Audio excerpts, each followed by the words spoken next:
À répondre à la question, pourquoi supprimer une collectivité qui marche bien, qui a auprès des concitoyens, il y a une vraie dimension affective, comme l'a souligné Denis Tignac, qui a une pertinence économique et qui a des prérogatives qui sont renforcées. Donc ça paraît, au vu de ce constat, la question vraiment prend une acuité particulière.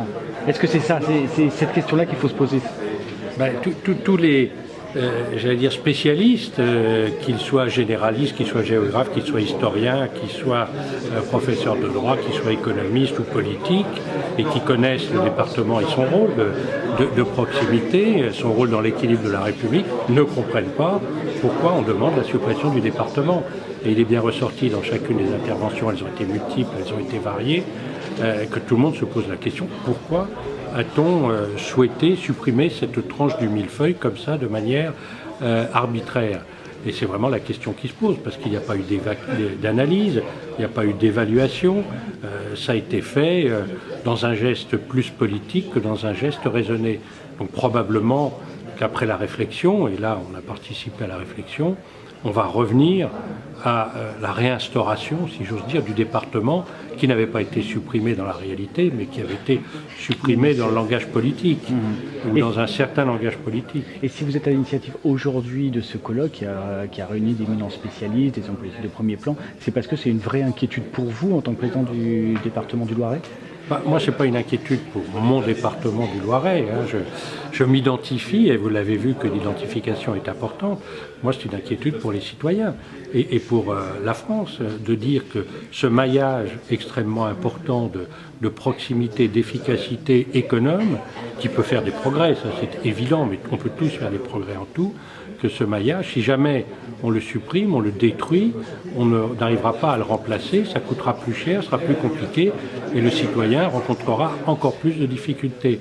Donc on est dans l'incompréhension totale de la décision qui a été prise au plan national, et la démonstration en est qu'actuellement on voit bien le flottement qu'il y a au niveau du gouvernement, qui annonce un jour une date d'élection, un autre jour une autre, qui annonce la suppression, puis après qui dit qu'ils vont recréer ou laisser des départements ruraux dont on ne sait pas quelle est la consistance d'un département rural, parce que cela n'existe pas, un département rural. Il y a des départements, et maintenant il faut arriver à trouver une définition.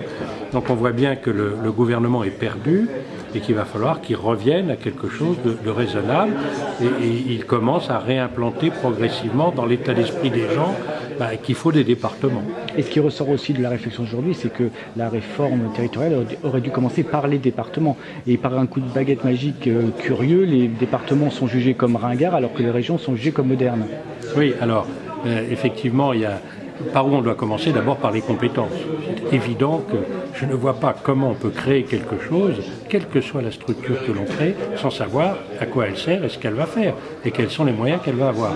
Donc aujourd'hui, on dit on supprime les départements, on en refait des ruraux, on diminue le nombre de régions, mais on ne sait pas quelles compétences on va leur donner. Donc pour moi, ça me paraît aberrant, inimaginable d'aller dans le sens qui est celui qui est proposé. Puis, est-ce qu'il fallait commencer par quelque chose qui effectivement était l'essentiel du maillage du territoire, au-delà bien sûr des communes? De la démocratie.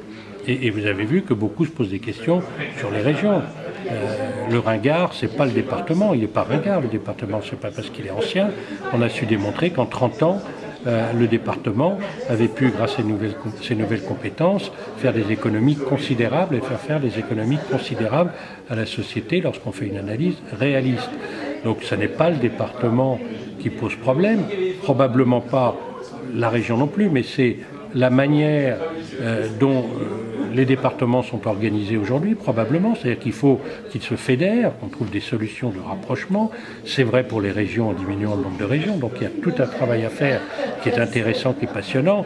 Mais ce que rappelait un des interlocuteurs, c'est que toutes les grandes réformes de la Troisième République qui sont encore existantes aujourd'hui, sur les collectivités, sur la loi, sur les associations, etc., eh bien toutes ces réformes, elles ont été faites par un travail de fond au Parlement qui a duré 2 ans, et un travail de 2 ans permet d'avoir des institutions qui durent pendant un siècle et qui ne sont pas remises en cause. Alors que là, on a dessiné une carte avec des crayons de couleur en un après-midi à l'Élysée et on pense que c'est ça la réforme. Ça n'est pas une réforme, c'est la destruction de notre territoire. Très bien.